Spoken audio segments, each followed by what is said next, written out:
Rahayu, Rahayu Sagung dumadi. Pertarungan Mbah Suta melawan siluman buaya putih di Tegal. Alkisah, ada seorang sakti mandraguna kasebut Sutadirana, lebih dikenal dengan panggilan Mbah Suta. Beliau tengah melakukan perjalanan spiritual dari barat menuju ke timur. Dalam perjalanan sampailah ia di lapangan Dwi Windu di wilayah Kecamatan Pangkah, Kabupaten Tegal. Di lokasi itu beliau melihat lubang mata air sebesar pipa di bawah pohon rindang berhawa lembab. Ia tertarik lokasi itu karena ada getaran tertentu. Di situ akhirnya beliau melakukan tapak. Tanpa disadari, lubang tersebut merupakan pintu keluar masuk istana Ratu Siluman Buaya Putih. Tak heran kalau lama-kelamaan hawa di dalam kerajaan siluman menjadi panas. Bumi bawah tanah bagai terbakar. Panas, panas, teriak para siluman bertelanjang dada sambil berlarian. Ada apa? Matahari seperti tak bersinar, gelap di mana-mana, angin tak berhembus, panas sedemikian rupa rasanya mau membakar seluruh isi istana. Di dalam situasi gerah, mereka berlari saling bertabrakan. Satu sama lain ingin mengetahui asal penyebab masalah. Keriuhan dan kebisingan mengampar seluruh sudut-sudut istana. Di tempat pembaringan, Ratu Siluman Buaya Putih merasakan juga hal yang sama. Panas membakar dan kekisruhan anak buahnya mengganggu benar tidur siang sang ratu. Dengan marahnya, sang ratu bergegas keluar. Dilihatnya para anak buah berkelojotan dan berlari-lari pontang-panting. "Hei, kenapa kalian saling berlarian? Apa yang terjadi?" teriak sang ratu pada mereka. "Mohon ampun Kanjeng Ratu, apakah Kanjeng Ratu tidak merasakan hawa di dalam kerajaan ini demikian panas? Bumi rasanya seperti dikucur bara timah yang meleleh begitu deras," kata salah satu dari mereka. Sang ratu tanggap sasmita. Ia segera mengheningkan cipta, mematikan rasa, pikir dan seluruh panca indera. Sesudah itu ia menyuruh anak buahnya menyelidik apa yang terjadi di luar kerajaan. Bagi anak panah yang melesat dari busurnya, seluruh anak buah berhamburan ke atas. Tapi berulang kali menembus atas bumi, mereka gagal. Bumi seakan dilapisi bertonton baja tanpa mampu ditembus. Mereka akhirnya kembali menghadap Kanjeng Ratu. "Mohon ampun Kanjeng Ratu, kami tak sanggup menembus lapisan bumi. Lapisan bumi serasa terlapisi baja dan tak dapat dilewati oleh kami," ujar mereka. Kanjeng Ratu terpaksa turun tangan. Dengan kekuatan yang dimiliki, ia menembus pori-pori bumi. Sampai di atas, dilihatnya Mbah Suta sedang duduk bersila dengan mata terpejam, kedua tangan bersedekap. "Hai manusia, kenapa kau berani melakukan tetapamu di atas lubang air ini? Tidakkah kamu tahu kalau lubang itu satu-satunya pintu keluar masuknya istana kami? Hentikan tapamu dan segera menyingkir dari tempat ini sebelum kemarahanku memuncak." Tapi teriakan Kanjeng Ratu siluman buaya putih tak mampu mengusik tapak Mbah Suta. Ia tak pedulikan, tetap saja melakukan Tiwikrowo. Yang demikian itu membuat sang ratu semakin tak bisa meredam amarah. Kejengkelan membuncah, menghantam Mbah Suta dengan ekornya. Tidak hanya itu, Kanjeng Ratu pun menyerang dan menerjang dengan kuku-kuku tajam kaki dan tangannya. Dengan mudah serangan itu dihalau Mbah Suta.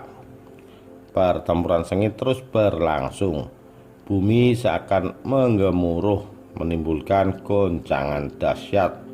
Tak terkecuali dalam istana siluman buaya putih.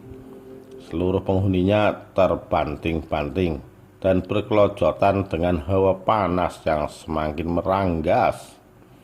Tanah dan rumah-rumah di dalam istana siluman retak. Tak sedikit yang runtuh karena goncangan yang disebabkan dari pertempuran mereka. Selama pertempuran, tak sejengkal pun posisi Mbah Suta berubah. Ia tetap pada posisi sikap bersilah. Hanya berulang kali kedua tangan mengibas untuk menghalau sepak terjang Kanjeng Ratu. Berkali-kali ekor siluman buaya putih menyerang Mbah Suta, tapi kembali dihalau. Bahkan berkali pula sang ratu terpelanting dan jatuh terjerembab di atas bumi karena serangan aji pupuh banyu dari Mbah Suta. Kesaktian apa saja yang dikeluarkan Kanjeng Ratu tak sanggup melumpuhkan kesaktian Mbah Suta. Kesaktian Mbah Suta sedemikian tak tertandingi, hingga bersujudlah Kanjeng Ratu siluman buaya putih. Seperti kerbau dicocok hidungnya, Kanjeng Ratu pun akhirnya mengikuti apa maunya perintah Mbah Suta. Dalam satu perbincangan, Mbah Suta bertutur, "Nimas Kanjeng Ratu, kelak apabila ada seorang lelaki mewujud buaya berhasrat meminangmu, mintalah bebondo atau mas kawin bangkai manusia. Kalau benar-benar bebondo itu mewujud bangkai manusia, hendaklah Nimas tolak.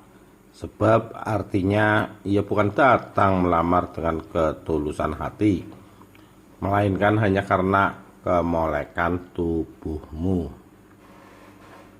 Kecantikan Kanjeng Ratu siluman buaya putih itu siapapun tak bakalan mengingkarinya. Orang akan kesengsem tiap kali ia berubah wujud menjadi seorang putri. Kemulusan tubuh dan kecantikan wajahnya sang ratu senantiasa membius siapapun. Tak mengherankan kalau banyak lawan jenis yang kedanan ingin mempersunting. Suatu hari datanglah pemuda ganteng dari Pekalongan.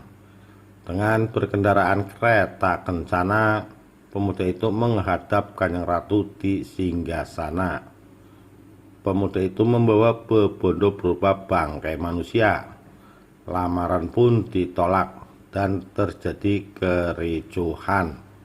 Mereka bertanding adu kesaktian. Keduanya menjelma menjadi siluman buaya putih. Adu kesaktian antara kedua siluman itu berlangsung sengit. Akhir dari pertikaian, siluman buaya putih asal Pekalongan kewalahan dan melarikan diri hingga ke Pelawangan, perbatasan Kabupaten Tegal dan Pemalang. Baiklah sang ratu, saat ini siluman buaya putih asal Pekalongan kewalahan dan melarikan diri hingga ke Pelawangan, perbatasan Kabupaten Tegal dan Pemalang. Baiklah sang ratu, saat ini aku mengaku kalah, tapi nanti pada masa yang akan datang, anak cucu keturunanmu bakal menjadi tumbal balas dendamku ketika mandi di Kali Loji Pekalongan, katanya sebelum berlalu. Seperti halnya dia, Kanjeng Ratu siluman buaya putih pun balik bersumpah. Barang siapa anak cucu dia menjadi khalifah, maka bakal juga mengalami hal yang serupa. Sebab di khalifah yang berada di jalur Pantura, wilayah desa Padaharja, Kecamatan Keramat itu merupakan sungai angker yang airnya berasal dari lubang mata air sebesar pipa di lapangan Windu Pangkah itu. Konon kabarnya pada malam-malam tertentu di jembatan Khalifah itu sering muncul wanita jadi-jadian. Sebagian orang percaya bahwa wanita tersebut merupakan jelmaan dari siluman buaya putih.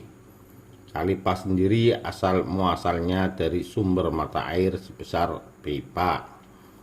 Dari aliran itu kemudian membentuk sebuah sungai kecil yang lama-kelamaan membesar hingga ke laut. Dari sanalah muncul nama Khalifah, gabungan dari kata pipa dan kali.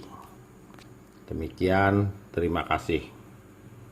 Rahayu, Rahayu, Rahayu Gung Dumadi.